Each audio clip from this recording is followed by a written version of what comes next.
So in this chapter, we will do an overview of the data science process. Now here's the module overview. We'll start with historical notes on KDD, knowledge discovery and data, CRISP-DM, big data and data science, and their relationship to data mining and machine learning. In particular, data mining is one step in the knowledge discovery process. And then I'll go through an example of the knowledge discovery process in detail. Okay, so let us talk about historical notes. Now, the term big data was actually coined by two astronomers, Cox and Ellsworth, in 1997. So it's actually an old term that got a bit hyped up a few years ago after the CCC white papers on big data came out. And I'm showing you the CCC big data pipeline from the white paper in 2012. And it's nice. It's an effort to formalize the scientific process that goes into discovering knowledge from data. It's not just data mining, right? There's a lot more to it. In fact, data mining is the fourth step out of 5. Major steps in analysis of big data are shown in this flow chart at the top here, and below it are these big data needs that make these tasks challenging. So let me go through the 5 steps. So first you have to go through the process of actually obtaining the data. And perhaps that involves, recording how users behave on different websites, or you have to write a script to collect the data properly, or whatever it is. So that's some software that's created for that step. And the second step is extraction, cleaning, and annotation of data, where you try to, reduce the noise a bit and, get rid of the data that you don't directly need. Or if you're working with sort of free text that's easy to annotate, then you might be able to turn it into a structured table. And basically at this step, you're turning the data from what's potentially a pile of rubbish into something that you might actually be able to work with. And at the third step, you're going to set up the data in a way that's directly conducive to data mining. And all the text documents have to be linked properly to the other structured tables. And you have, one central database where all of that information is put together and it's stored neatly. And then there's the analysis modeling step, which we will spend a lot of time on here. And then interpretation of the results, right? How do you get knowledge out of these data? What is the interpretation of what your model says? Okay, so that's the big data pipeline. And now I'm going to show you another separate big data pipeline constructed by a separate group of people at another time. Okay, so this is a second group of people trying to formalize the discovery of knowledge from data. Ready? Okay, so here it is. This is the KDD process, Knowledge Discovery and Databases process. And you'll see the steps are data selection, pre-processing of data, transformation. Does it look familiar? It should, because it's the same as on the previous slide. It's the same exact steps as on the CCC big data process. So you're probably not surprised. You're saying, so what? 2 groups came up with the same diagram. But look, this diagram is from 1996. This is from way before the CCC had big data as a twinkling in their eyes. And the CCC people, there's a chance that they didn't know about the KDD process, this work that was done in 1996, because they didn't cite it. So it's possible they didn't even know about each other. So what it means here is there's potentially something that's very fundamental about this process. You had 2 completely separate groups of people construct the same knowledge discovery process. And maybe there's something fundamental here about it. Maybe it's like pi or something, some important number, like the golden ratio, something important about the universe. The sort of universal process that people separately discover. Anyway, so this is the KDD process. And it seems so abstract, but there might be something fundamental about this. And by the way, if you read both of these articles, they're very inspiring. And one thing I want to point out again is that data mining is a part of this process. It's sort of like, the middle of the process. It's one part, not all of it. And granted, it's sort of like the climax of a story, but like any story, the setup of the story really makes the whole thing work. Now, KDD wasn't the only game in town before the CCC white papers. This is CRISP-DM, so Cross-Industry Standard Process for Data Mining. Now, these guys were really serious about formalizing that knowledge discovery process. They wrote a 77-page manual on how to do this. And I actually like CRISP-DM's process the best because it includes business understanding and data understanding, which I think are critical components of the process of discovering knowledge from data. I also love all the backward arrows on this diagram showing how many iterations you end up doing within this process on a regular basis. You know, you do a part of it, you realize something's wrong, you got to go back and change it. Anyway, so this is the process that I tend to think of when I think of data science, big data, and the knowledge discovery process. So just to summarize, the stages of knowledge discovery in the data science process are basically the same no matter who invents or reinvents the knowledge discovery, data mining, big data, or data science process. You may not always need all of these stages. Data science is an iterative process. There are backward arrows on most of these process diagrams which indicate that you may need to go back and redo parts of the process over and over again until you really get what you're looking for out of these data. So now I'm going to go through an example of the knowledge discovery process in detail and go through a case study. Okay, so in particular, I'm going to talk to you about the process of predicting power failures in Manhattan, which is a problem that I've been interested in and involved in for several years. Now here's some motivation for the case study. In New York City, the peak demand for electricity is rising. New York City hit peak demand twice in the last few years. Now, the infrastructure in New York City dates back to the 1880s, from the time of Thomas Edison. And power failures occur fairly often, enough that we can actually do statistics on when these failures occur. And they're somewhat expensive. They can be expensive to repair. So what we'd like to do is determine how to prioritize manhole inspections in order to reduce the number of manhole events like fires and explosions and smoking manholes and other types of outages that might happen in the future.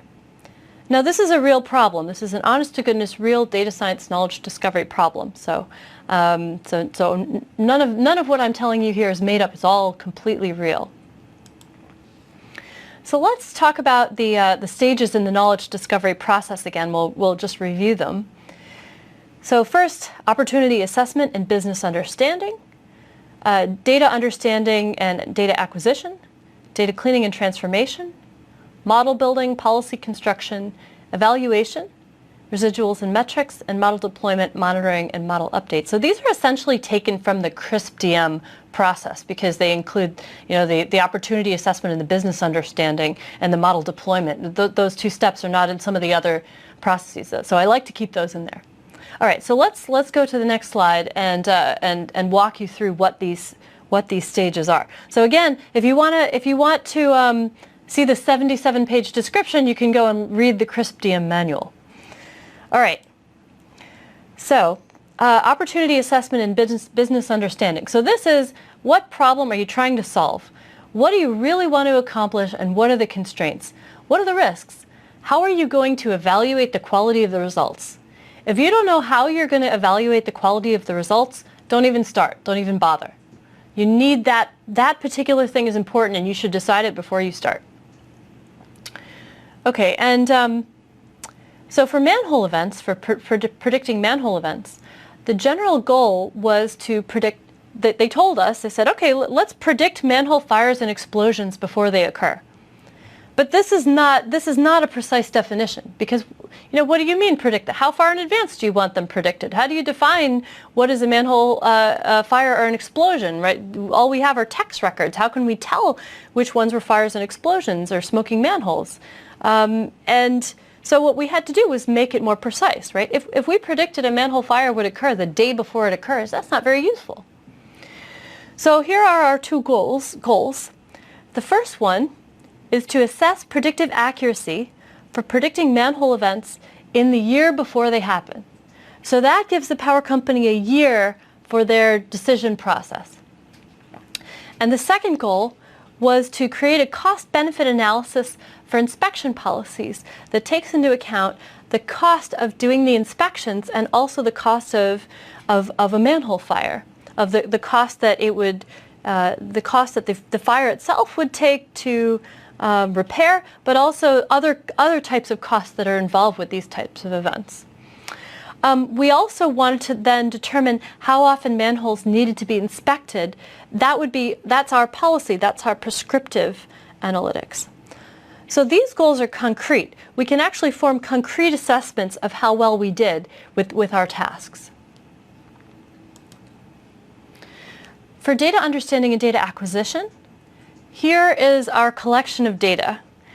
We had trouble tickets, which are free text documents typed by dispatchers documenting problems on the electrical grid. So these are people behind the desk at the power company, and they're waiting for calls to come in, and then when a call comes in, they figure out what to do about it, and they're actually typing while they're directing the action of what the company is going to do about the problem. So we had all these free text documents. We also had records of information about manholes, where the manholes were located, what types of manholes they were they manholes or service boxes. We also had records of information about underground cables. Now these data were incredibly difficult to work with, because if you take the cable data and you try to figure out which electrical cables go into which manholes, just trying to figure that out, just to try to do that matching, you'd lose half the cable records. So there was a lot of cleaning and data integration that went into working with those cable records. We also had electrical shock information tables. We had extra information about serious manhole events. And then we had inspections reports from the inspections program that the power company was doing. And then we knew which manholes were vented and which ones were solid. And the vented ones, of course, would allow gases to escape, so those manholes were potentially less likely to have an explosion where the cover would come off. Now, I just want to mention that, these data are somewhat, this is a very large amount of data that's very disparate and potentially very difficult to work with. So I just want to mention that big data is characterized by, at least 4 V's. I think probably 5 or 6 V's, but 2 of those V's are variety and veracity. So variety means a variety of different data sources contribute, and veracity means that, well, not all of these data sources are equally trustworthy, and you have to figure out when you're solving these data science problems which data sources you can trust. So here's a collection of these data sources. Some of them are not that trustworthy. So that gives you an example of these two challenges in the big data process. All right, so how do you know what data to trust? So getting back to veracity, and the answer is you don't. Right? Over half of our cable data was useless, and we didn't know which half. Right? So this ties back into the evaluation process. If you don't know which data to trust, how are you going to evaluate the quality of the results? And these are the kinds of problems that we were stuck on. Right? It wasn't the machine learning that was the hard part here. And most of the time, machine learning really isn't the hard part. But if you're taking this class, probably machine learning is a little bit intimidating, but that's not the part that you should be intimidated by. And hopefully this class will at least help you with the machine learning part. Data cleaning and transformation. As I mentioned, sometimes this is 99% of the work. If you want better results, it's not necessarily getting a better machine learning algorithm. You might want to clean the data some more. So for instance, this includes turning free text into structured information. So for instance, our trouble tickets would be turned into a vector. So a vector is a set of numbers. So we would turn each trouble ticket into a vector like, does this ticket represent a serious event or a less serious event, or does it not represent an event? What was the year that the trouble ticket was entered? What was the month? What was the day? What were the names of the manholes that were involved? And so on and so forth. And then from there, you take all of these data and you try to integrate them. And what that means is that you try to create unique identifiers that will help you link pieces of data from different tables together. So here, as I mentioned, if you take the manhole data and you join it to the cable data, you're going to lose half of the cable records because there was no unique identifier to identify which cable goes into which manhole. So that's something we had to create. Okay. I like to think of the knowledge discovery process as a sort of like alchemy. Right? Alchemy is where you try to turn lead into gold. Except that alchemy doesn't work, but data often does. Right? Business understanding is like, am I really going to get gold out of this? What constitutes gold here? And data understanding is like, what are my raw materials that I'm going to collect? And data preparation is an important step. Like, that's where you purify all the raw ingredients and you get rid of all the junk and contaminants. And then modeling is where you actually do the transformation of the raw ingredients into gold. And that's why people are obsessed with it. That's why people think it's magic. But really, as long as you did the processing right, this step is generally pretty easy. And it does work like magic, but you'll see it's definitely not magic. Now, evaluation is where the appraiser comes and tells you how much the gold is worth. And of course, deployment is where the whole village comes to buy your gold. Okay, so back to the modeling step. Now, predictive doesn't necessarily mean predictive in the future time-wise. It can mean prediction of a new circumstance that you simply haven't seen before. Okay, so predictive model building is usually just, predictive modeling, meaning machine learning or statistical modeling.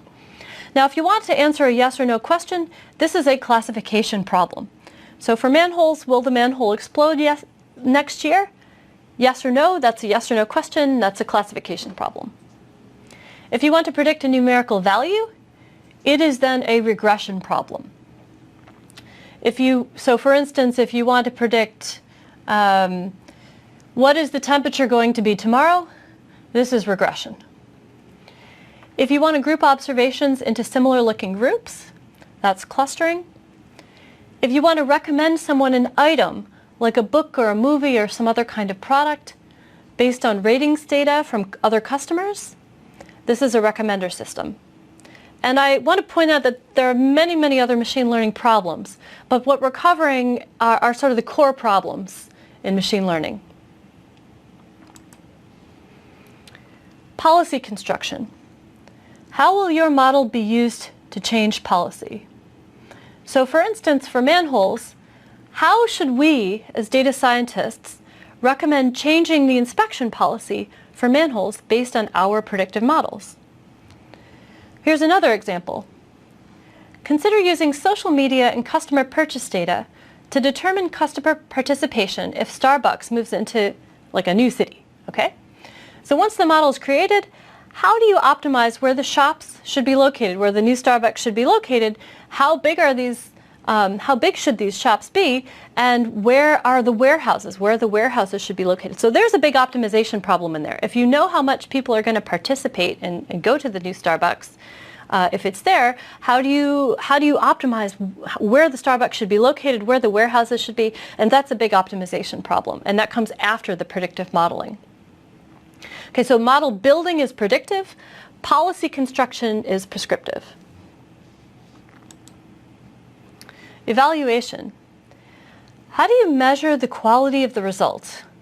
Evaluation can be very difficult if the data do not provide ground truth. So for instance, for manhole events, we had something resembling ground truth.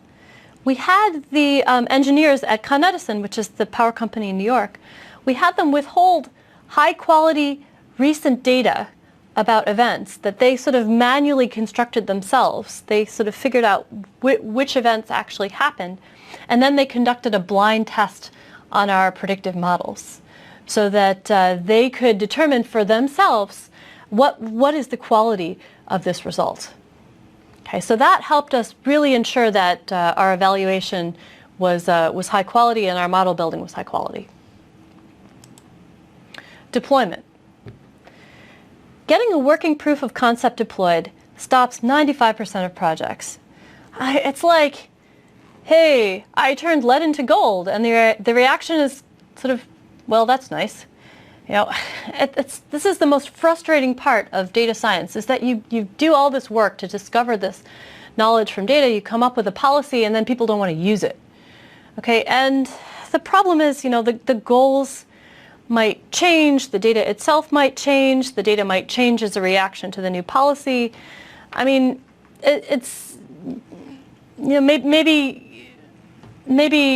what happened while you were doing all this, maybe it takes several months to do it, and then the people who asked you to solve the problem in the first place no longer need the model, or they've lost interest and they moved on to something else. So this is a major problem, and so I would definitely put a recommendation out there that if you're going to go through all the trouble to construct these policies, that hopefully that there's some sort of guarantee, even a pretty decent guarantee, not a 100% guarantee, but a good guarantee that it's actually going to be deployed. Now, you know, don't bother doing the project in the first place if no one plans to deploy it, with the exception, unless it's fun. That's the little star at the bottom. But you want to keep a realistic timeline in mind, right? So if I take too long to do this, then are they still going to be interested in deploying it? And then, okay, you got your realistic timeline, then add several months to it, because if depending on the quality of the data, you might need that several months. Now, you should also keep in mind that while the model is deployed, it will need to be updated and improved. And so you should, as the data scientist, you should be retained after it's deployed. Okay, so for instance, maybe you observed something that you didn't expect after it was deployed, and you need to build that back into the model. So that's something that you would need to continue to work on the project for. Okay, so that was all the stages in the data science process with an example. I also want to make a clear point here. Knowledge discovery is an iterative process. You do something, you look at the result, you evaluate it, then that tells you what you need to fix. And so you go back to an earlier step, you fix it, and then you can continue sort of this loop of continually trying to improve this data science process until you get to where you want to go. Just to summarize, we've made several attempts. There have been several attempts to make the process of discovering knowledge scientific. I went through the KDD pipeline, the CRISP-DM pipeline, the CCC big data pipeline, and all of them have very mysteriously similar steps, indicating that there's something fundamental about this process of discovering knowledge from data. Now, data mining is only one of those steps, but it is important. It is an important one. So we are going to be focusing on data mining for the next few lectures. Thanks.